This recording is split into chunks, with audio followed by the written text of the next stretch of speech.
ဘာမှမြန်မာ Kids Channel ကနေပြန်လေးထုတ်ဆိုလိုက်ပါတယ်။ဒီနေ့တော့ခေတ်ပေါ်သူနာပြုရှေ့ဆောင်လမ်းပြတစ်ဦးဖြစ်တဲ့ Florence Nightingale အကြောင်းကိုတင်ဆက်ပေးသွားပါမယ်နော်။ Nightingale ကို1820ခုနှစ်မေလ12ရက်နေ့ကအီတလီနိုင်ငံ Florence မြို့မှာလူကုန်ထံမိဘတွေကမွေးဖွားခဲ့ပါတယ်။အီတလီနိုင်ငံမှာမွေးဖွားတဲ့ဆိုပေမဲ့လည်း Nightingale ရဲ့မိဘတွေကအင်္ဂလိပ်လူမျိုးတွေဖြစ်ကြပြီးအဲ့ဒီခေတ်အချိန်ခါတုန်းကအင်္ဂလိပ်လူမျိုးတွေဟာသားသမီးမွေးဖွားရင်မွေးဖွားရာဒေသကိုနာမည်ထဲမှာထည့်သွင်းမှဲ့ခေါ်တတ်တာကြောင့် Nightingale ရဲ့နာမည်ပြေဆုံးဟာ Florence Nightingale ရဲ့လို့ဖြစ်နေတာပါ။ဘဝကိုမတောင့်မတမကြောက်မကြပဲပြည့်စုံနေလာရတဲ့ Nightingale ဟာကျောင်းစာမှာလည်းထူးချွန်ထက်မြက်ပြီးသူမရဲ့ဘဝရည်မှန်းချက်ကတော့သူနာပြုတဦးဖြစ်လာဖို့ပါ။အဲ့ဒီခေတ်အခါကသူနာပြုအလုပ်ဆိုတာဟာအောက်ခြေလူဒန်းစားတွေပဲလုပ်ခိုင်းနေအသက်မွေးဝမ်းကြောင်းမှုဖြစ်တဲ့အတွက်သူမရဲ့မိဘတွေကခွင့်မပြုခြင်းခဲ့ကြပေမဲ့သမီးလေးစိတ်မဆင်းရဲရအောင်ဒါမှမဟုတ်တော့မပြုခဲ့ကြပါဘူး။ Nightingale ဟာအတိမိတ်ဆွေပေါ်များသလိုခရီးထွက်ရခြင်းကိုလည်းဘာသနာပါတဲ့အလျောက်ပြည်တွင်းကဒေသတွေကိုသာမခပဲနိုင်ငံခြားတိုင်းပြည်တွေအထိပါအလဲအပတ်သွားခဲ့ပါတယ်။ဒူမိဘတွေရဲ့ချွေးဝချမ်းသာမှုတွေဟာလည်းအပေါ်ယံပခါသနာအဆောင်အယောင်တွေသာဖြစ်ပြီးဒူအများအကျိုးကိုတိမ်ဖိုးဆောင်ငံချိန်သာဘဝရဲ့အတိတ်တွေဆိုတဲ့အတွေးတွေရှိနေတဲ့အတွက်ကြောင့်လူမှုရေးလုပ်ငန်းတွေမှာပါဝင်ကူညီဖို့ကြိုးစားခဲ့ပါတယ်။မိဘတွေက Nightingale တယောက်အဲ့ဒီလိုဒူနာဖြူတူလုံးမှာမလို့လာတဲ့အတွက်ဓာတ်မြင့်ချကြပြီးစိတ်အပြောင်းလဲဖြစ်သွားအောင်နိုင်ငံသားတိုင်းပြည်တွေစီအလဲလွတ်လိုက်ပါတယ်။နိုင်ငံသားတိုင်းပြည်တွေကိုအလဲအပတ်ထွက်သွားခဲ့ပြီးမြဲ Nightingale ရဲ့စိတ်ထဲမှာတော့ဒူနာဖြူတူဖြစ်လို့တဲ့ဆန္ဒကကြောက်ကွင်မသွားတဲ့အပြင်ဒူဝါသနာပါရအလုပ်ကိုမလုပ်ခိုင်းခင်စေးရုံတွေအကြောင်းဒူနာပြုရဲ့ဘဝတွေအကြောင်းကိုလိုက်လံလေ့လာခဲ့ပါသေးတယ်။အဲ့ဒီလိုလေ့လာနေစဉ်ကာလရီမှာပဲဒူမအတွက်အဖိုးတန်မိတ်ဆွေကောင်းတယောက်ဖြစ်လာမယ်။ Sydney Harper လို့ခေါ်တဲ့အင်္ဂလိပ်လူမျိုးငင်းကြီးအောင်တဦးနဲ့ပြီးကျွမ်းခင်မိနေပါတယ်။1849ခုနှစ်မှာတော့ပြင်သစ်နိုင်ငံပါရီမြို့ကိုလဲသွားရင်သီလရှင် Sister နှစ်ယောက်နဲ့ပြီးကျွမ်းကအဲ့ဒီ Sister နှစ်ယောက်ကညီချင်းနိုင်ငံမှာရှိတဲ့သူတို့ရဲ့ St. Vincent de Paul အသင်းအဖွဲ့အကြောင်းပြပြရမှာ Nightingale ဟာအလွန်စိတ်ဝင်စားသွားပြီးဥရောပကနေညီချင်းအထိလိုက်သွားခဲ့ပါတယ်။ညီချင်းနိုင်ငံ Alexandria မြို့ကိုရောက်တဲ့အခါမှာ St. Vincent de Paul သင်းကထူထောင်ထားတဲ့စာတင်ကျောင်းတွေနဲ့ဈေးရုံတွေကိုလိုက်လံကြည့်ရှုလေ့လာခဲ့ပြီး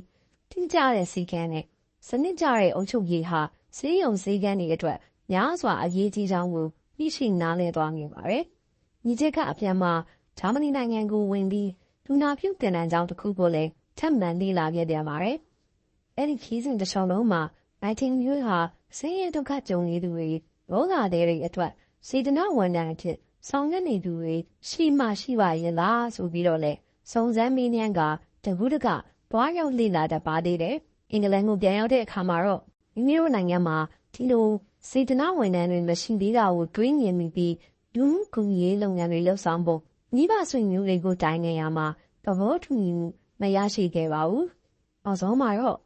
မရဲ့မိတ်ဆွေကြီးစစ်စနီယာဘက်ရဲ့ကူညီစည်းရုံးထောင်းချပေးမှုကြောင့်မိဘတွေစီကနေခွင့်ပြုချက်ရရှိခဲ့ပါတော့တယ်။မိဘခွင့်ပြုချက်ရပြီးတဲ့အခါမှာတော့ Nightingale ဟာဂျာမနီကသူမဝင်ရောက်လေ့လာမှုရဲ့သူနာပြုသင်တန်းမှာသင်တန်းသူတဦးအဖြစ်ဆက်ရင်းပြီးသွင်းပြီးသင်တန်းတက်ရောက်ခဲ့ပါတယ်။1853ခုနှစ်ဩဂတ်မှာတော့ Nightingale ဟာအင်္ဂလန်နိုင်ငံလန်ဒန်မြို့မှာဆင်းရဲထူးတဲ့ပြီးပြုစုဆောင်ရှောက်မဲ့သူမရှိတဲ့အမျိုးသမီးတွေအတွက်ပထမဆုံးအမျိုးသမီးဆောင်ရှောက်ရေးဌာနကိုဖွင့်လှစ်ခဲ့ပါတယ်။ Nightingale ဟာအဲ့ဒီအမျိုးသမီးဆောင်ရှောက်ရေးဌာနကိုကိုယ်တိုင်ဦးစီးပြီးသူမလေ့လာထားတဲ့စီကန်းတွေအုံချုပ်မှုတွေနဲ့အတူကိုယ်တိုင်ဈေးပညာရှင်တဦးမဟုတ်တော့လေဈေးရုံကလူသားတွေကိုဈေးပညာရဲ့အကျိုးကျေးဇူးတွေအပြည့်အဝခံစားခြင်းကအကောင်းဆုံးအကျိုးပြုခဲ့ပါတယ်။1854ခုနှစ်မှာတော့ရုရှား၊တူရကီ၊ပြင်သစ်နဲ့အင်္ဂလိပ်တွေရဲ့ခရိုင်းမီးယားစစ်ပွဲကြီးစတင်ဖြစ်ပွားကစစ်ပွဲတွေက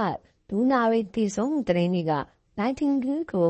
စစ်ပွဲတွေထိလိုက်ပါစေကူတာပေးဖို့တွန်းအားပေးတယ်လို့ဖြစ်ခဲ့ပါတယ်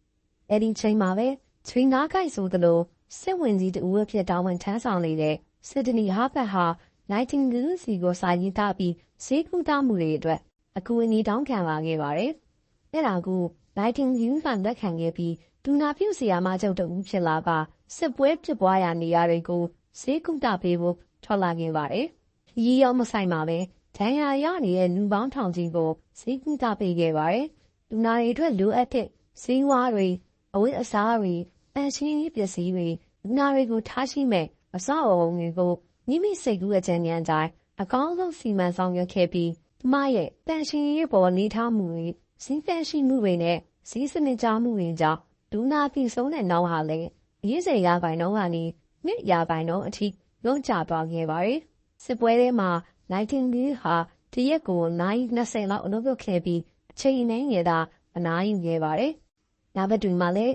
ရိတ်တလုံးကိုကင်ဆွဲပြီးဒူနာတွေကိုလဲလှယ်ခြင်းရှုကလူအပ်တဲ့ပြုစုဆောင်ရှောက်မှုတွေပေးအပ်ခဲ့ပါတယ်။အဲဒါကြောင့်ပဲသူမကိုနီးအင်ရှင်မာလီNightingaleဆိုပြီးတကမ္ဘာလုံးကအတိအမှတ်ပြုခဲ့ကြတာပါ။ Nightingaleဟာဒဏ်ရာရစစ်သည်တွေကိုကုသပေးရုံနဲ့မှမကပဲ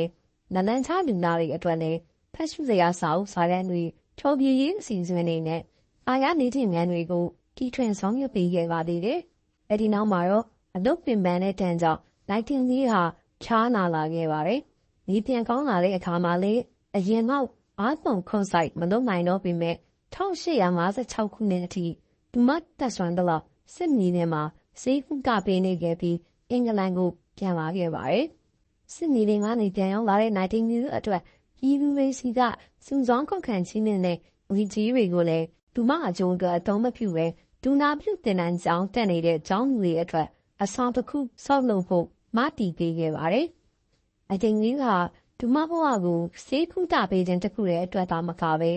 ဒူနာပြုအတတ်ပညာနဲ့ဆေးရုံအုပ်ချုပ်မှုဆိုင်ရာစာအုပ်တွေကိုလည်းရေးသားခဲ့ပါတယ်။နိုင်ငံတကာကဒူနာပြုအသင်းဖွဲ့ရီနဲ့ဆက်သွယ်ပြီးလုပ်ပုံကိုင်ပုံနည်းလမ်းတွေမျှဝေပေးတာနီးနာယူတာနဲ့အကြံပေးတာတွေကိုအသက်ကြီးတဲ့အထိဆက်လက်လုပ်ဆောင်သွားခဲ့ပြီး1910ခုနှစ်ဩဂတ်စ်လ23ရက်နေ့မှာခွဲလွန်သွားခဲ့တဲ့အကြောင်းပြောကြားရင်းနှုတ်ဆက်လိုက်ရပါတယ်။နောက်ထပ်လာမယ့်ဗီဒီယိုတွေမှာလည်းဒီလိုဒေးစားပွဲရာလူပုဂ္ဂိုလ်တွေအကြောင်းကိုထပ်မံတင်ဆက်ပေးသွားအောင်မှာဖြစ်တဲ့အတွက်Mama Myanmar Kids Channel ကိုဆက်လက်ဆောင်ကြည့်အားပေးဖို့နမိတ်နဲ့နော်။